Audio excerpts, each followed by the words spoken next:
So Florian, now whenever you want, please. Okay. So, welcome everyone, viewers from Europe, from Africa, and from other parts of the world. And also for those who are watching live on YouTube. A warm welcome for the second Youth Forum of the 146th International Convention. During the session, there will be interpretation channels for Russian and Italian. Please check the interpretation button at the bottom right of your screen in case you need translation. I want to remind you that this session will be recorded during the YouTube live stream.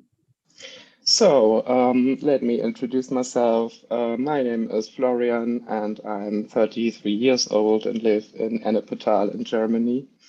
I work as an occupational therapist, mostly on clients with neurological disabilities. Through my job, I was fascinated in the human nature and its interactions. So my search began at a clinical setting where I soon realized that there must be something bigger guiding people's lives. Although I also thought that religion is full of superstition. Over Christianity, alchemy, Hermetic philosophy, I came in touch with Steiner's teachings, which built the links to Theosophy by Madame Blavatsky. I joined the TS 1 year ago, and now I'm really happy to be a host for this session, and I will lead you through the program we have today. The program consists of 4 short talks given by young speakers from Europe and Africa who will share their views on the theme Living in the Now. After these talks, we will have some discussion groups where we can all share and contribute our views on this important topic. This will be followed by a plenary in the main room, where we will be able to hear the main ideas and conclusions that were reached at each group. In between, there will be a brief announcement of an event that will take place next year for young members. So let's start. We will now start with the first part of the session, which will be recorded. Let me introduce the first speaker to you. His name is Ruben da Costa Gomes. He is 34 years old, was born and raised in Angola and still lives there.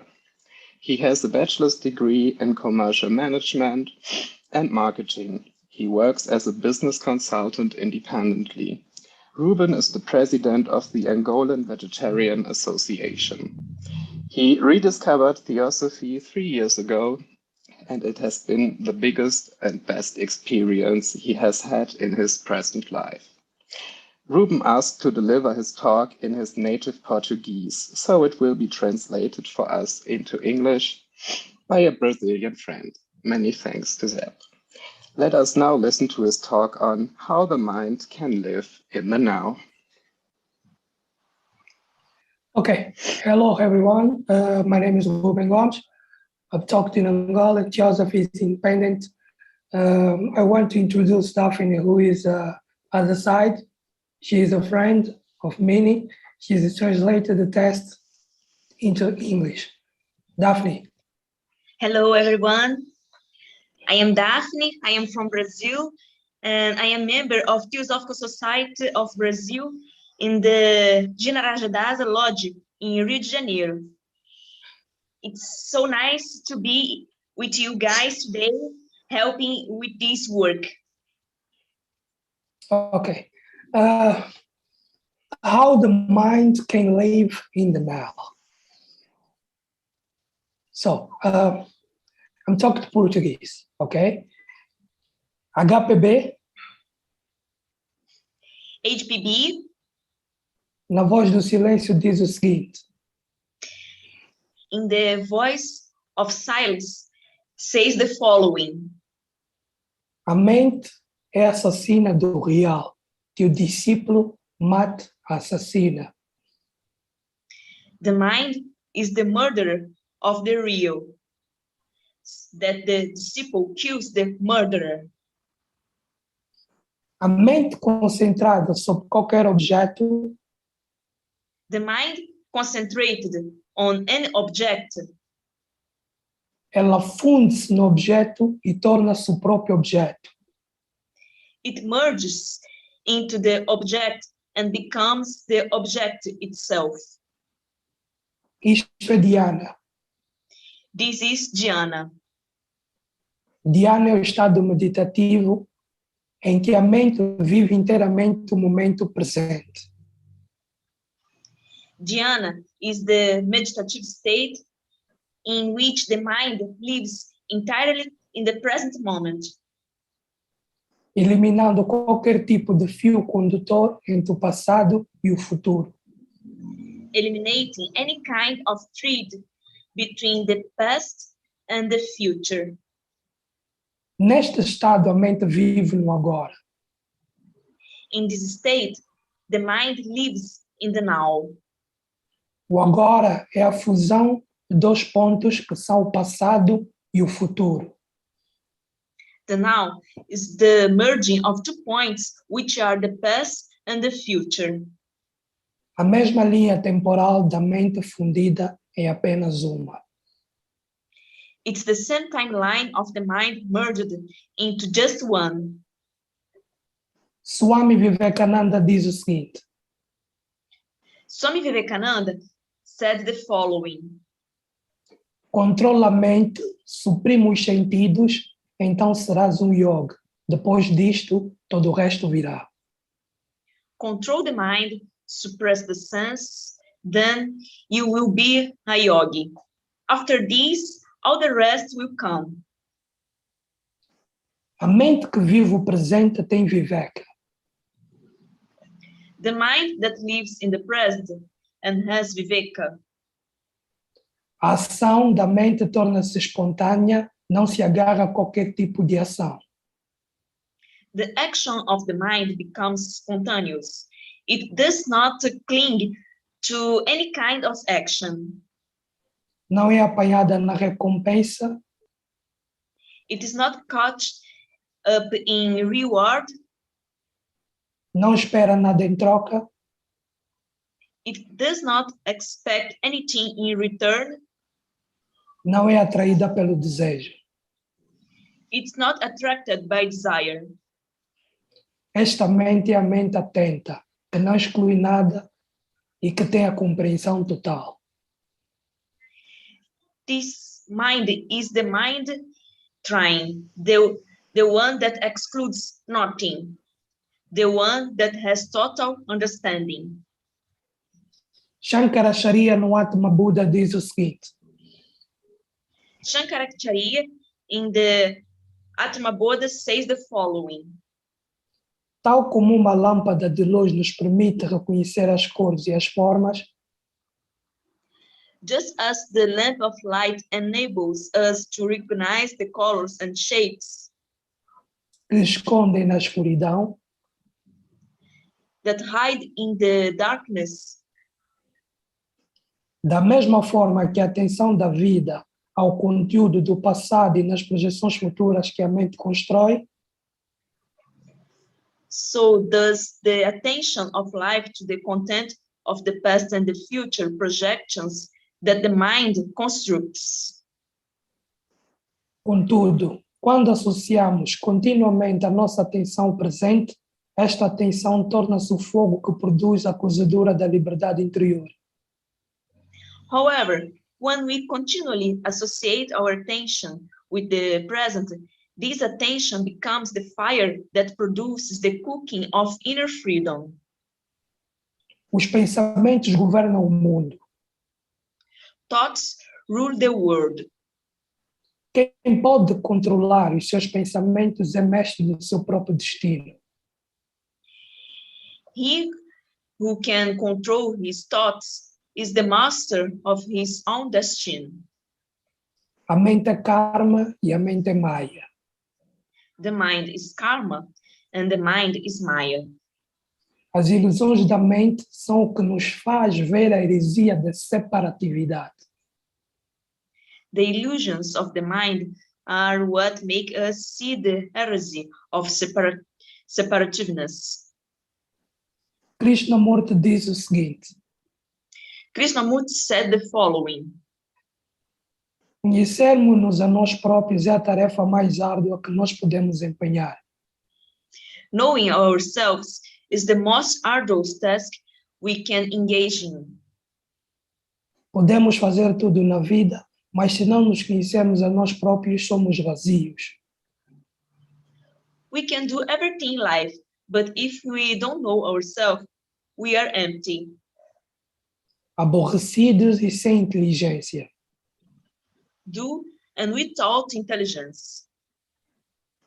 E mesmo que sejamos um primeiro-ministro, um engenheiro altamente qualificado, ou um técnico com muita qualificação, só funcionaremos de forma mecânica. And even if we are a prime minister or a highly skilled engineer or a highly skilled technician, we will only function in a mechanical way. Portanto, precisamos de sentir a importância de nos conhecermos a nós próprios e a serenidade que isso implica. So we need to feel the importance of knowing ourselves and the serenity that this implies. Conhecer-se a si próprio é o presente ativo.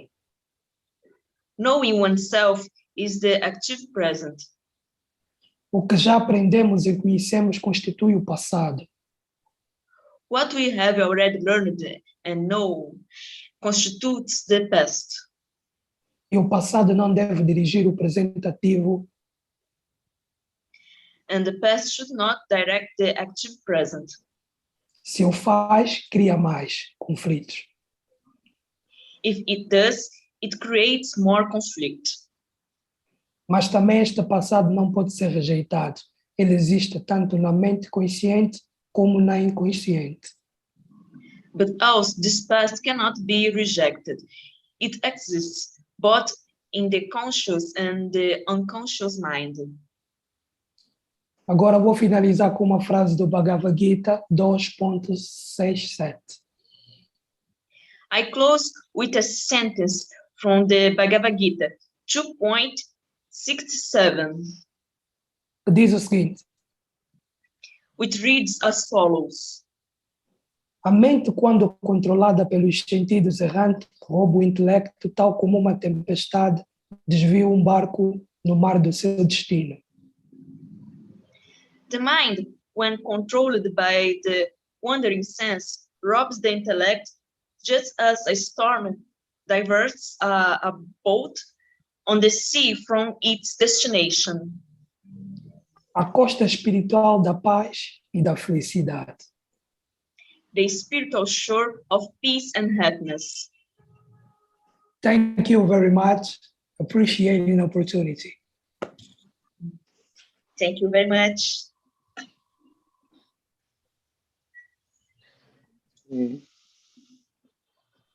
So thank you, Ruben, for your talk. Very interesting. And now we will continue with our next speaker. Her name is Panasiuk. She is from Ukraine and became a member of the TS in April 2021. And she's a certified economist and lawyer.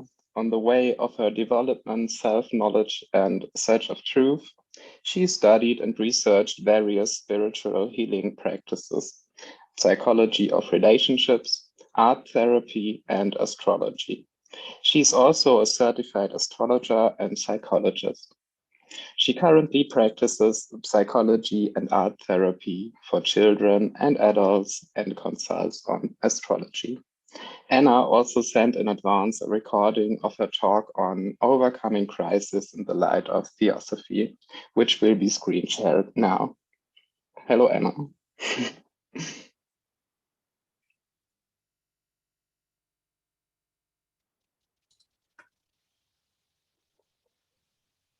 Good time of day. Glad to welcome all participants of the convention. The theme of the crisis in different periods of the life cycle and development of civilization is relevant and significant for everyone, especially for those who have touched the way. This is clearly evidenced by the Mahatma letters. Letter 131 from KH to Senate. He who approaches our presence, even in thought, is drawn into the vortex of probation. Letter 43, from Moria to Sinnet. The pathway through each life leads through many conflicts and trials, but he who does not to conquer them can expect no triumph. Letter 104, from KH to Olcott. Few men know their inherent capacities, only the ordeal of crude chillership develops them. Remember these words, they have a deep meaning. Today, more and more people involved in the process of personal transformation are experiencing a spiritual crisis when the process of growth and change becomes chaotic and overwhelming. People who experience such episodes may feel that their habitual world is collapsing, that their previous value systems are losing their meaning, and that the foundation of their personal reality is undergoing radical changes. In many cases, suddenly and dramatically, new spheres of spiritual and mystical experience are bursting into their lives, creating fear and confusion. Such people may experience deep anxiety, difficulties in their daily life, work, and relationships with others. Wikipedia defines a crisis as a gulf, a time of transition, a turning point, a state in which existing means of achieving goals become inadequate, resulting in unpredictable situations. Actually, the crisis is a completely natural and inevitable process. Cyclicity is a universal form of development of social systems, from the family to global civilization, which goes through phases of origin, development, spread, maturity, crisis, and transition, either to a new round of the development spiral or to a relict state. The crisis is a painful but necessary phase of development, performing useful functions. First, destroys obsolete elements of the system, exhausted their potential and hindering the development of the system. It's a destructive function. Second, creates conditions for the approval and dissemination of a new system or new elements of the existing system, which already formed, but suppressed by outdated and conservative elements. Third, clears obsolete elements and enriches the genotype of the system with new ones and passes it on to the next generation. It's a hereditary function. The crisis is an impulse, an impetus for further progress, a chaos from which a new order is born. The most common reasons for the development of a crisis in the life of an individual are: first, stagnation or lack of development. This state can be characterized by the following features: complacency, a sense of self-importance and self-infallibility, confidence in own rightness and own worldview, closed interest on own personality, the desire for comfort, static, laziness. The domestic vibration activity of conductors dominates. Second, actions of the person directed against the vector of evolutionary development. These occur in cases where the free choice of personality in the presence of development potential through knowledge and experience is involutionary in nature, that is directed towards isolation, satisfaction of personal interests, refusal to fulfill obligations, refusal to serve. External objective manifestations of the personal crisis might be economic collapse, loss of job, divorce, loss of a loved one, severe and prolonged illness, loss of all property by fire or flood, etc. Subjective manifestations of personal crisis are severe and prolonged depression, feeling of futility of life, loss of meaning in life, fear of death, loneliness, self-flagellation, etc. It is also necessary to understand and know that the crisis is not a variety of complex external life situations if they are not accompanied by appropriate internal manifestations. The word crisis, written in Chinese, consists of two hieroglyphs. One means danger, the other a favorable opportunity. So it is safe to say that any crisis is a new opportunity. There are two options for responding to a crisis: involution-oriented and evolutionarily directed. Involution-oriented is a search for the causes of the crisis outside. The blame for the evils is external forces: government, environment, economy, doctors, employer, parents, husband or wife, children, neighbors, dark forces, wizards, etc. The personal self, as the cause of the crisis, is rejected or not realized. There is no awareness of personal responsibility for what is happening.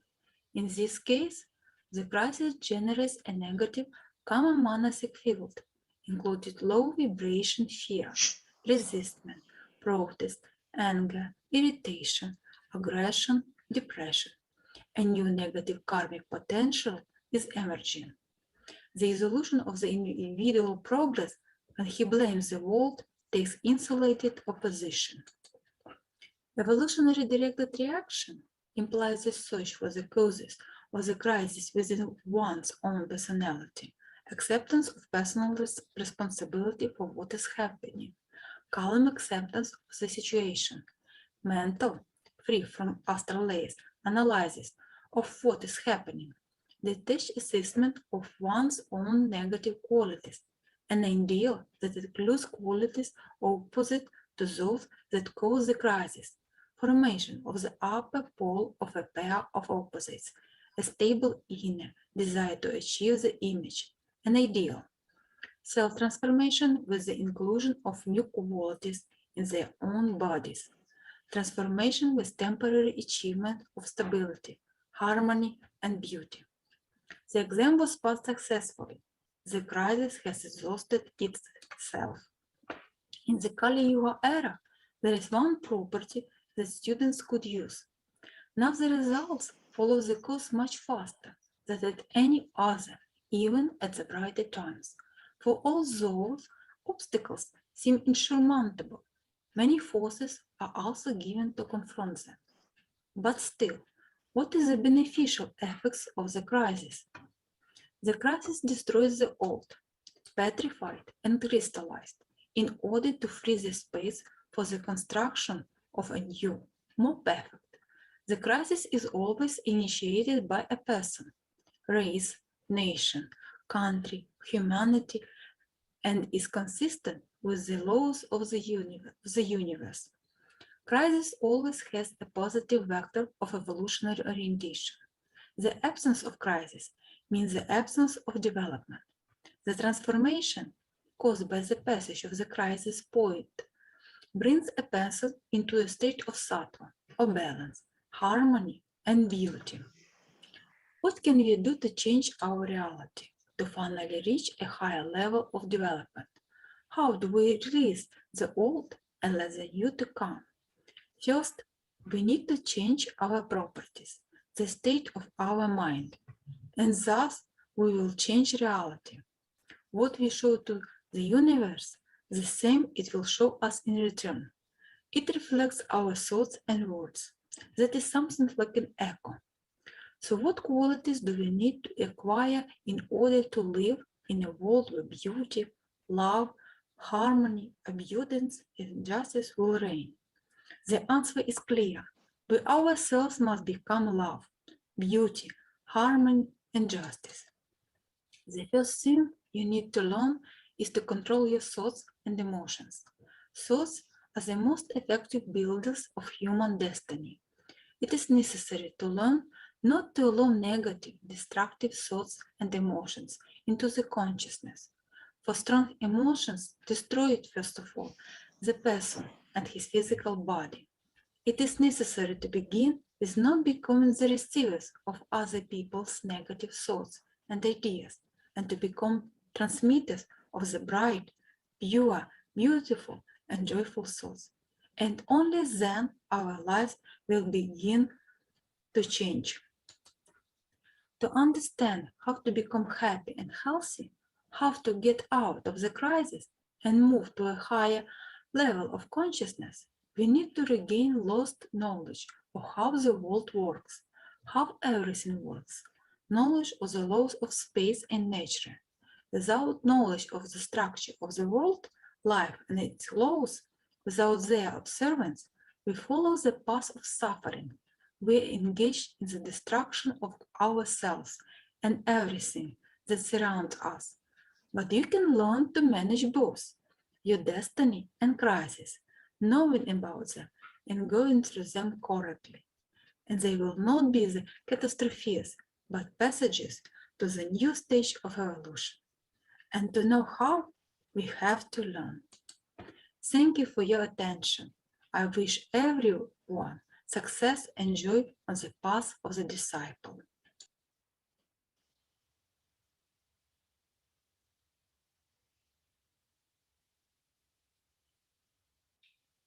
Okay. So thank you very much for your talk, Anna. Very interesting. And now I want to introduce the next speaker. It's Aaron Mwila.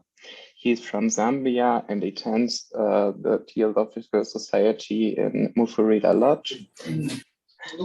He joined the TS in September 2017. It was one late afternoon of September where he saw the emblem of the TS with the words, "There's no religion higher than truth." He got interested, and ever since he has been attending the TS. These have been 4 wonderful years of studying theosophy. One important thing theosophy has taught him is to be open-minded. One reason why he still studies theosophy is that it shows that life is worth living, that there is a purpose and meaning in existence in accordance with the great plan of evolution. Let's welcome Aaron and his talk on broadening the mind. So Aaron, go ahead. Thank you, everyone. Hello. My name is Aaron Mwila from Zambia. I want to thank the organizers for giving me this kind of opportunity. Actually, it's my first experience. So my topic, which is broadening the mind, is based on the personal experience as we are living in the society. The society, the influence that society exerted to every individual. So, Aaron, sorry to interrupt you one moment. Is it possible to reduce a little bit the background sound? Because it's coming very loudly. Yeah. The background sound is... Okay. Thank you. Thank you. Great. Thank you very much. Yeah, perfect. Thank you. Yeah, like I was saying, my topic is based on my personal experience as we are living in the society, the influence that the society exerted on human being. So when you look at the constitution of man and the vehicle that man uses, one of them is the mind. And the mind, which is one of the most important instruments, or rather a vehicle, which man has been using for millions of years. And through time, we have been witnessed and seen how it has been evolving. Mind, which has an innate tendency to integrate the sense and other information it receives into a coherent or makeup and ordered experience, forming an interpretation of life in the physical world.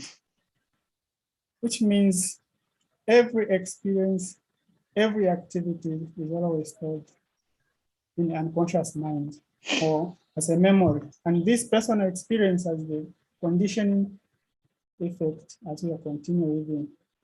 For instance, someone in a deep remote area of rural areas, the experience of life is based on what they have been taught by their parents or by the experience of the society. So this influences is so strong such that every activity is within the limitation of the condition. And if we also look at someone in urban areas, it is slightly different because the exposition because of the technology and other things. So the experiences will be differences. But what matters is how one aware to the influences of the society. So each individual experience is unique, being a compound of his innate qualities, instinct, temperament, and the physique, and of adjustment influenced on him by external environment or by parent conditions. Through this, the individual sees himself and this experience in a way which reflects his own instinct, nature, and acquired characteristics. Therefore, it is this experience and movement that can help one to broaden his mind, the understanding, through the act of learning, because learning is an active process. Now, how can we bring logical change within our mind? How can we broaden our understanding of everything? The mind that is been so conditioned every day by everyday experience, by our parent influences, by knowledge, by social and economic influences, by society's influences, and by our culture in which we live. I think it would be worth a while if we could treat this topic not as a talk to which we are listening, but rather as the means we can use to actually observe our own thinking and our own reactions too. If I can give an example, like, have you ever noticed how you respond to every action, situations, to every insult that is thrown at you, the response? Have you ever observed it? So we must change if we are to bring logical change within our mind, and for that, one must understand what change is. The way change implies a movement from one state of consciousness to another, or from what has been to what will be. There is a great deal of the animal in us: aggression, violence, greed, ambitious, the search for success, the power, the clinch to power, the effort to demand. And all these remains of the animal be totally eradicated so that the mind can be free from all this and be open to everything for the purpose of learning, therefore experiencing our consciousness. If I can borrow my beautiful quote from J.K. Krishnamurti, which states that our consciousness is not actually yours or mine, but it's for humanity, which is evolved, grown, accumulated through many, many centuries. When one realizes this, our responsibility becomes extraordinarily important, which means changes for everyone, because the evolution is not biological, so everyone can evolve even this evening. So what we need to do is to make the step to betterment our life and the society. Imagine the society with people who are open-mindedness, people who are willing to do things even outside their culture, their belief system. I think the problem that confronts most of us is whether the individual is merely the instrument of society, or are you and I as an individual to be used by society, by government, exploited? It's only a free mind that can go into this problem and find out a mind that is free from fear. So if the individual is merely an instrument of society, then society is much more important than the individual.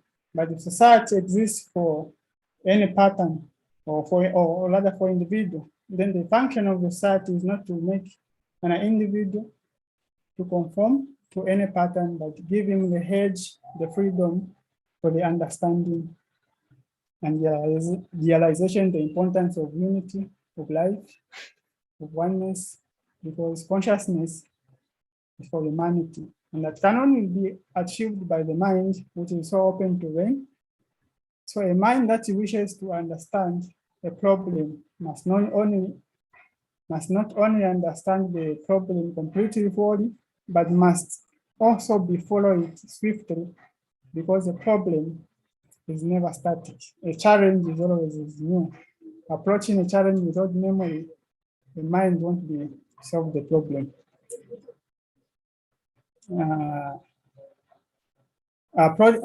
Again, approaching the mind with the formulas, the system, then such a limited mind will never solve the problem. But when there is a flash, clear and swift in its pursuit, then there will be solutions. Therefore, only an open mind that can approach a problem with freedom. Freedom implies a state of mind which there is no imitations and conformity, and therefore no fear. The physical world makes no adjustment to living things. So if we are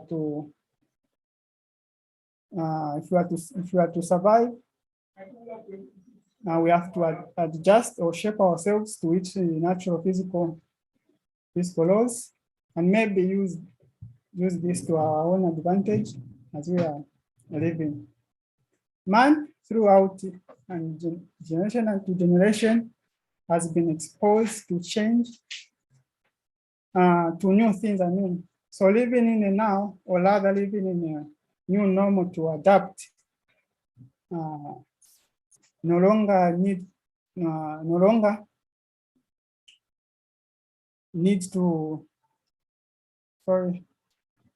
living in a now, in a new normal to adapt, we can adjust, or no longer need to adjust with our situations by modifying our attitude, or how we can understand that is to say by adapting our personal mental structure. In the same way, we all need to be able to put our experiences together into a pattern and sequences which are familiar with ourselves. This gives impression that we understand our environment and we can respond to it correctly, the influences that the environment gives. So broadening the mind is a way of learning to value things for the promotion of life, not though they are some value in themselves. Lastly, I want to end my talk by saying that the only way we can broaden our understanding is to train our mind to see good in everything. Thank you very much. Thank you.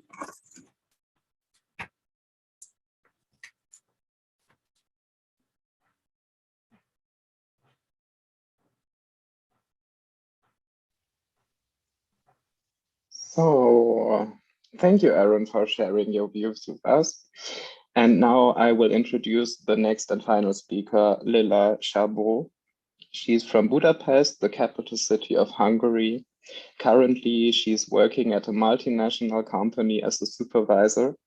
Previously, she worked as a trained naturopath, doing prana healing and certain manual therapies. Lilla joined the Hungarian TS in 2017, which offered her a wide spectrum of theoretical correspondences besides her practical studies. She is currently the secretary of the Hungarian TS, responsible for various administrative tasks and holding online and in-person presentations of theosophical topics. A very warm welcome to Lilla and her talk on coping with changes through self-transformation. Thank you, Florian. A warm welcome on behalf of the Youth Forum and on behalf of the Hungarian Lodge. And I will be talking about how to cope with changes through the self-transformation techniques. First, I would like to talk about our ever-changing world that we are living in. When I think about this topic, I contemplate on processes that I experience now in the ever-changing world around us and try to make consequences. Recently, I read a poem which is trying to depict the average man's feelings and thoughts in the everyday life. It says, "We rush into present and we are afraid of tomorrow." This shows me two important thoughts. For one, it shows how the man of the 21st century rushes and chases the material goods. The other thing, what clearly stands out here, is the fear of the future, which he feels he has no power to influence. It just happens simply and unexpectedly. Thus, he cannot cling to anything that is stable and fixed. This may be the state we call samsara. What kind of influences reached us recently? Due to the COVID pandemic, people started to experience a long and uncertain state, which has to be tackled somehow. Isolation between each other increased. Relationships tend to find more impersonal ways.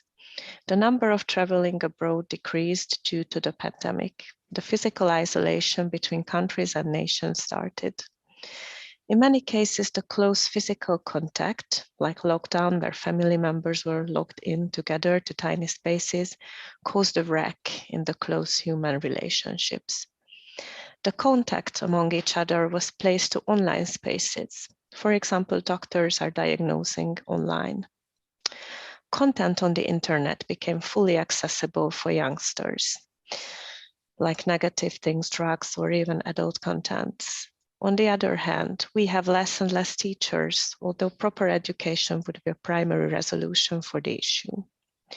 Many were deployed, unemployment reached serious levels, the material uncertainty grew, but other types of jobs became very popular. Fear, despair, and death became central concerns, raising awareness to these topics. The number of behavioral disorders increased and the addictions were deepened. There is an enormous increase of the media's influence. What is the Theosophist view on this topic? It is clear that people, the society, mankind is in an ever-changing state. The changes are constant in the history of Earth and mankind. Mankind is the child of the periodic faith. We have to learn to let changes in our lives and to adapt them. More deeper, as Blavatsky says in the Foundations of Esoteric Philosophy, from the 6 bullet points, here is the 4th. The universe, with everything in it, is called Maya, because all is temporary therein, from the ephemeral life of a firefly to that of the sun. Compared to the eternal immutability of the One and the changelessness of that principle, the universe, with its evanescent, ever-changing forms, must be necessarily, in the mind of a philosopher, no better than a will-o'-the-wisp. Yet the universe is real enough to the conscious beings in it, which are as unreal as it itself. The 5th point says, everything in the universe throughout all its kingdoms is conscious, endowed with a consciousness of its own kind and on its own plane of perception. Here are some statements. The outer processes are reflections of our inner forces. This is still the period of globally and massively descending to the matter, desire, selfishness, ignorance, which is a period, Kali Yuga, that has to be experienced by mankind. Things and events are repeated, but on different levels. Each individual and mankind as a whole has to draw the consequences. Ordinary people found simple solutions in this period. For example, the will to go out more to nature increased, to turn to stillness, to forests, to water, to a clear beauty. For some, this feeling has connected to the respect, humility, and gratitude for God. More and more are looking for the clear resource, and they are becoming even more spiritual, turning towards their inner selves. The outer events had a positive effect on the inner work. As we turn to our microcosmos, we try to understand better the processes of the macrocosmos. To live in the present. To live in the now is the main goal of the spiritual man, but it doesn't mean that we only have to focus on the present. We have to achieve to see the past, present, and future as a whole. Our decisions should be driven by common sense and seen through this perspective. What would be the effect of our decisions in 10 or more years? Let's examine what reality means to us, what we let in our minds, what is that we acknowledge. That is our present. Today's great changes effect on our inner selves, and we as Theosophists have this important task to be able to change within ourselves, elevate our consciousness level, show good example, and with that irradiate change itself to others, which can be spread in bigger and bigger groups. What is the Theosophist's duty? Earlier, we had the sense of unity, but we were torn from it, and we should be returning. Spiritual people can lead by example and assist others in this process. In the past, religions were there as central value, people could rely on it. They had something permanent in their lives. Nowadays, religions and churches go through changes as well. The duty of the Theosophist is to spread the idea that God is everywhere. People belong together, and to spread the spirit of brotherhood. This can be done by sharing knowledge, holding presentations, and with meditation, either individually or in groups. Let's examine our deeds, our reactions that hinder us. Let's have a look at how we can change ourselves in the present, so that we can achieve a universal state of consciousness to make our decisions and to be able to think about past, present, and future in this state of consciousness. Self-transformation. I would like to highlight 2 points from Vic Hauchin's self-transformation methodology. This can help us to understand what are the elements that hinder us to be in the present and helps us to learn to be in a peaceful state. For one, the nature of human conditionings. This is clinging to the past. The primary conditionings that are most susceptible to internal and external conflicts are the following: fear reactions, prejudices, likes and dislikes, resentments and attachments, coping mechanisms such as stress, irritation, and anger. Strengthening the inner nature is the key to mastery over the outer self. We are not simply trying to recondition the habits of the outer, but rather to make the outer self subservient to the dictates of the inner self.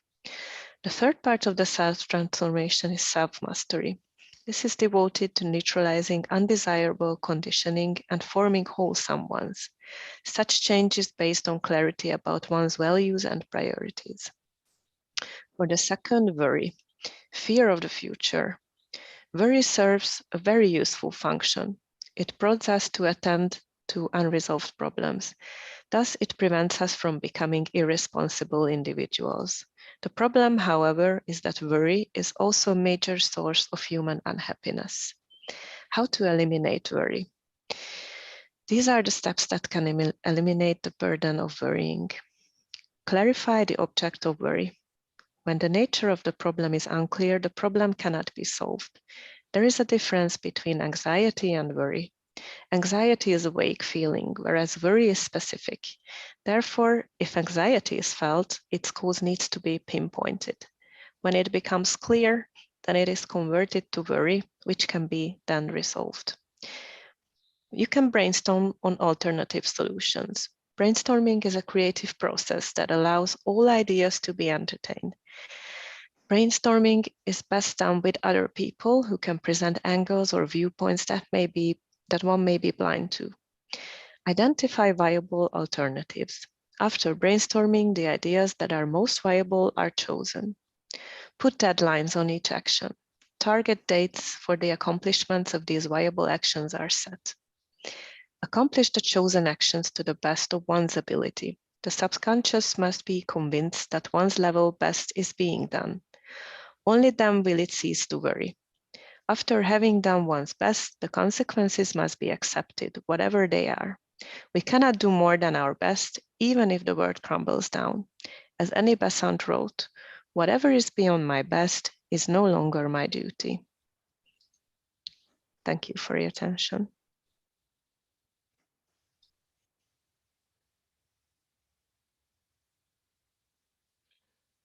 Thank you, Lilla, for your talk, and to all the other speakers who contributed with their talks too. Now, for the second part of the session, All participants will be split in small groups for some discussion on our views on what it means to live in the now, and to share our experience with other young people. Each group will have a translator when needed, a facilitator to conduct the discussion, and a scribe who will take notes on the main ideas and conclusions. So they will be able to share a brief summary with all of us at the plenary at the end. Also, participants who renamed themselves with the language will be matched with a translator. But before we move to the breakout rooms, there's an announcement, and I would like to invite Sara to present it.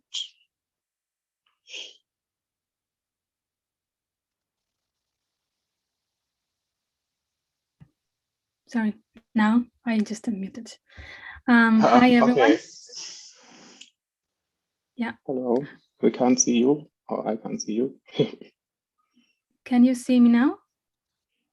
Can you hear me? Yeah, I can hear you, but I can't see you. Oh, maybe now. There you are. Hi. Okay, here I am. Okay, so hi, everyone.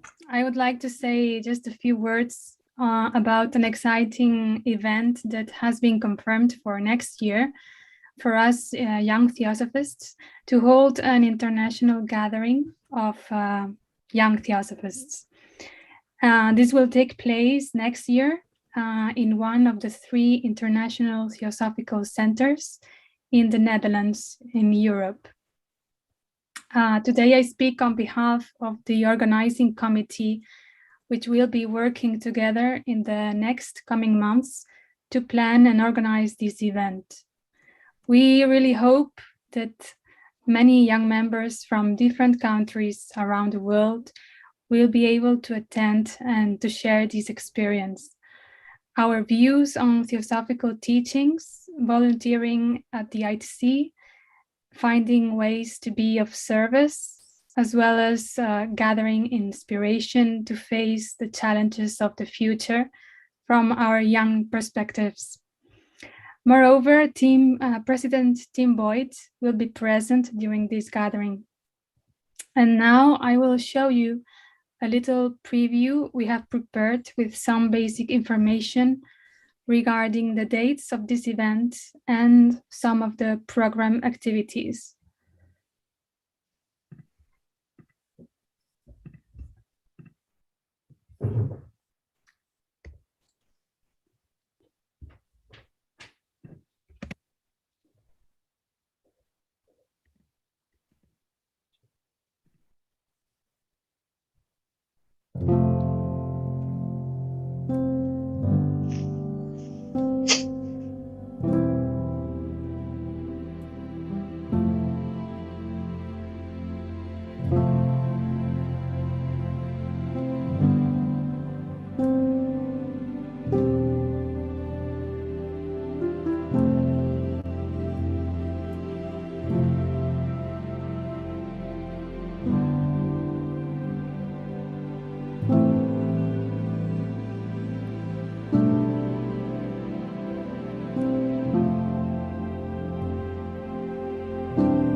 Okay, so that was the video.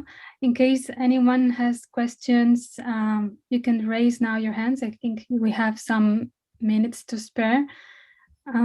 Otherwise, well, in due time, more information will follow and we will contact general secretaries and different means to distribute this information.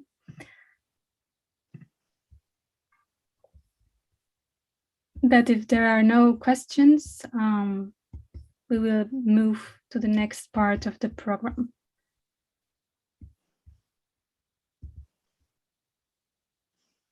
Okay. Yeah, now we will move to the breakout rooms, and YouTube live streaming comes to an end right now. And thank you for everyone who was watching via YouTube.